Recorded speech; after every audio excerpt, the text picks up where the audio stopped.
நண்பர்களே, நீங்கள் பார்த்து கொண்டு இருப்பது உங்கள் கௌசிக் ரிவ்யூ. சரி, வாங்க வீடியோக்குள்ள போய் என்ன நடக்க போகுது அப்படின்னு சொல்லிட்டு பாத்தீங்கன்னா, இந்த பக்கம் மல்லி, அந்த பக்கம் சுடரி, ரெண்டு பேருக்கு நடுவில் விஜய். என்னடா விஜய் உன் வாழ்க்கை இப்படி போயின்னு இருக்க ஒரு பக்கம், அப்படியே சும்மா தண்ணியில ஒரு பக்கம் படகும் இருக்கு. ஆனா படகுல ஏறவும் முடியாம, படகுல ஏறதுக்கு வழியும் இல்லாம தண்ணியில தத்தளிச்சுன்னு இருக்காரு நம்ம விஜய். ஆனா இப்ப என்ன பண்ண போறாரு, அவரோட வாழ்க்கை எந்த திசையில போக போகுது அப்படின்னு சொல்லிட்டு பார்த்தீங்கன்னா, மல்லி கூட தான் அவரோட வாழ்க்கை கண்டினியூ ஆக போகுது. சுடரி எப்படியோப்பட்ட கேடு கெட்டவ அப்படின்ற உண்மை எல்லாமே ஒரு பக்கம் நம்ம மல்லிக்கு நல்லாவே தெரியும்.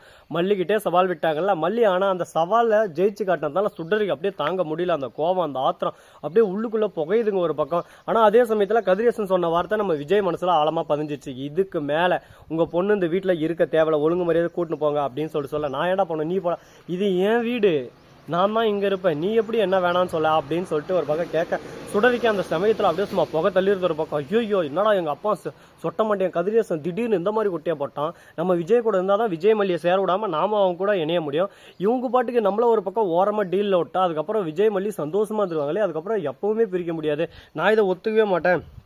நான் இங்கே கடை வேலைக்காரியாக கடை தர்றேன், ஆனால் எப்போவுமே என் விஜயம் வெண்பாவையும் நான் விட்டு வரமாட்டேன். நான் வேலைக்காரியாக கடை லைஃப் லாங் இங்கே கஷ்டப்பட்டு வந்துடுறேன் அப்படி இப்படின்னு சொல்லிட்டு டைலாக் விட ஆரம்பிக்கிறாங்க. என்னம்மா இப்படி பண்ணுறீங்களேம்மா அப்படின்ற மாதிரி தான் ஒரு பக்கம் அதிகமாக டைலாக் மேலே டைலாக் விட்டுட்டு போயிட்டே இருக்காங்க. இவங்க பண்ணுறதெல்லாம் பார்த்தா நமக்கே ஒரு பக்கம் கடுப்பேறுது, என்னடா இப்படி போயிட்டே இருக்கேன்னு சொல்லிட்டு. அதே சமயத்தில் நம்ம சுடரி இருக்காங்களா, அவங்க சண்டை போட்ட இடத்துல ஒருத்தர் வீடியோ எடுத்தால அவன் கையும் களமாக மாட்டிடுறான். யார்கிட்ட அப்படின்னு சொல்லிட்டு பார்த்தீங்கன்னா நம்ம மன்னர்கிட்ட. அவனை அடித்து உதச்சி இழுத்துன்னு வராங்க. கதிரேசம் மறுபக்கம் நம்ம விஜய். இவங்க ரெண்டு பேரும் முன்னெல்லாம் அவன் பண்ணது எல்லாமே காட்டுறாங்க. யாருக்கு வீடியோ அனுப்புறான்னு சொல்லிட்டு கேட்டேன்.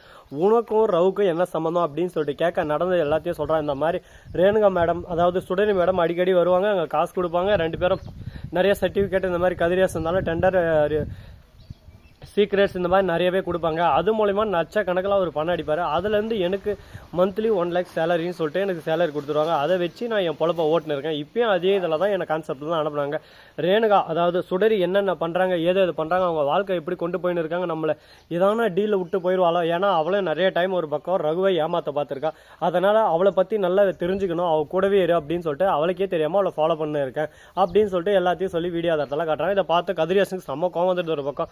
ஐயா சாமி, என்னையா சொல்ற, நீ சொல்றதெல்லாம் உண்மையா அப்படின்னு சொல்லிட்டு கேட்க, நான் சொல்றதெல்லாம் உண்மைதான், இந்த ஆதாரத்தை நீங்களே பாருங்கன்னு சொல்லிட்டு சுடரியும் ரகுவும் பேசுறது எல்லா ஆதாரமே எடுத்து வச்சுன்னு இருக்கேன். அதையும் அங்கே போட்டு காட்டுறாங்க. இந்த மாதிரி நான் ரேணுகாவா நடிக்க போனது பெருசு இல்லை, அந்த இடத்துல இனிமே பர்மனெண்டா நான் இருந்துடணும், அதுக்கு என்னென்ன பண்ண முடியுமோ என்னால் என்னென்ன செய்ய முடியும் நான் நினைக்கணும், அது அனைத்தும் நான் செஞ்சு அந்த வீட்டிலேயே இருக்கிறதுக்கு பார்க்கணும். டெம்பரரியா அந்த வீட்டில் என்னால் இருக்க முடியாது. விஜயோட மனைவியா உரிமையா இருக்கணும்.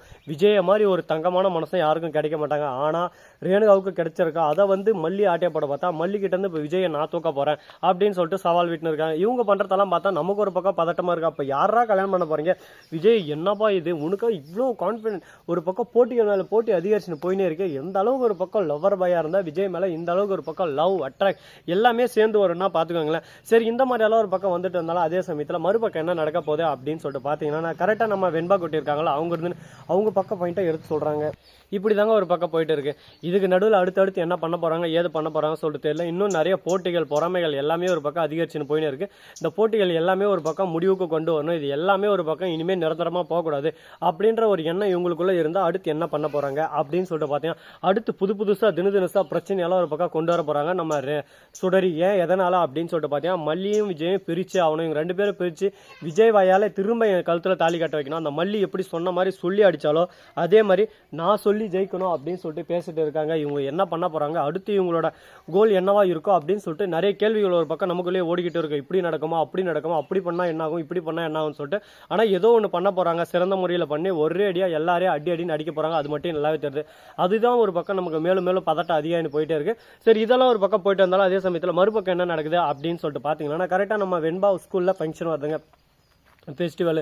அதுக்கு பேரண்ட்ஸை கூட்டு வர சொல்றாங்க. நம்ம மல்லியை ரெடியாக சொல்றாங்க. அந்த சமயத்தில் ரேணுகாவும் போட்டிக்கு ரெடியாகிறாங்க. நான் தானே வெண்பாவோட உண்மையான அம்மா, அப்போ நான் தான் வருவேன் அப்படின்னு சொல்லிட்டு சொல்றாங்க. உடனே நம்ம மல்லி எதுவுமே சொல்ல, சரி போயிட்டு வாங்க அப்படின்னு சொல்லிட்டு சைலண்டாக நின்றா. அந்த மல்லி இப்படி நிற்க மாட்டாலே, இதில் ஏதோ ஒரு காரணம் இருக்கு. இல்லை, மல்லியை நம்ம கூடயே கூட்டணும் போகலாம் அப்படின்னு சொல்லிட்டு முடிவு பண்ணுறாங்க.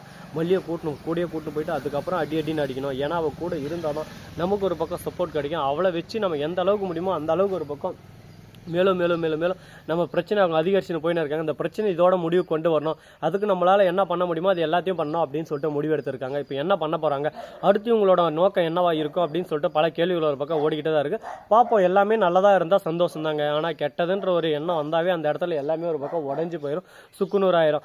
இதுக்கப்புறம் எதுவுமே பண்ண முடியாதா அப்படின்னு சொல்லிட்டு ஒரு சூழலில் தான் தள்ளப்பட்டிருக்காங்க. பார்ப்போம் இதுக்கப்புறம் என்னென்ன பண்ண போகிறாங்க, எது பண்ண போகிறாங்கன்னு சொல்லிட்டு. அது மட்டும் இல்லாமல் கரெக்டாக நம்ம வெண்பா குட்டி இருக்காங்கல்ல, அவங்க இருந்து மல்லியம்மா வந்தால் தான் நான் ஃபெஸ்டிவலுக்கே போவேன், நான் போக மாட்டேன் அப்படின்னு சொல்லிட்டு அடம்பிடிக்க ஆரம்பிக்கிறாங்க. மல்லியம்மா தான் என்னோட அம்மா, இவங்க எனக்கு யாருன்னே தெரியாது, இவங்க எனக்கு வேணாம் அப்படின்னு சொல்லிட்டு வெண்பா குட்டி ஒரே அடியாக அடித்து சொல்லிடுறாங்க. இதனால் மனசு உடஞ்சி போயிட்டு அப்படியே சும்மா நடிப்பில் ஒரு பக்கம் ஆஸ்கர் அவார்டு வாங்குற மாதிரி பின்னி பெடலில் இருக்காங்க நம்ம ரேணுகா.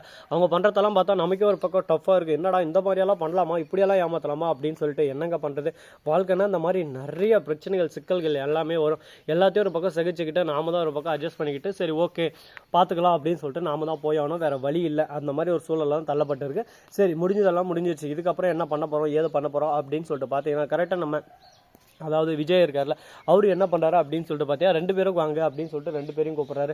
அதுதான் ஒரு பக்கம் ஆச்சரியமாக இருக்குது. என்னடா இது 2 பேரையும் கூப்பிட்றாரு, இதில் ஏதோ ஒரு நோக்கம் இருக்குது, ஏதோ ஒரு பிரச்சனை இருக்குது, இதில் ஏதோ ஒன்று பண்ண போகிறாங்க சிறப்பாக அப்படின்னு சொல்லிட்டு யோசிக்க தோணுதில்லை. பார்ப்போம் இதுக்கப்புறம் என்னென்ன பண்ண போகிறாங்க எதை பண்ண போகிறாங்கன்னு சொல்லிட்டு. எல்லாமே ஒரு பக்கம் சம்பவமாக இருக்க போதா இல்லை சரித்திரமாக இருக்க போதா பொறுத்து வந்து பார்த்தா தெரிய போகுது. ஸோ நண்பர்களே, இந்த வீடியோ பிடிச்சிருந்தா லைக் பண்ணுங்கள், கமெண்ட் பண்ணுங்கள், ஷேர் பண்ணுங்கள், டிண்டிங் மேலே தட்டி விட்டு போங்க. அப்போ தான் நான் போகிற அடுத்தடுத்த வீடியோ உங்களுக்கு உடனுக்குடன் நோட்டிஃபிகேஷன் வந்து கொண்டே இருக்கும். மிக்க நன்றி. தேங்க்ஸ் ஃபார் வாட்சிங். Tata, see you. நன்றி, வணக்கம், வந்தனம், பர்கர், டார்கெட்.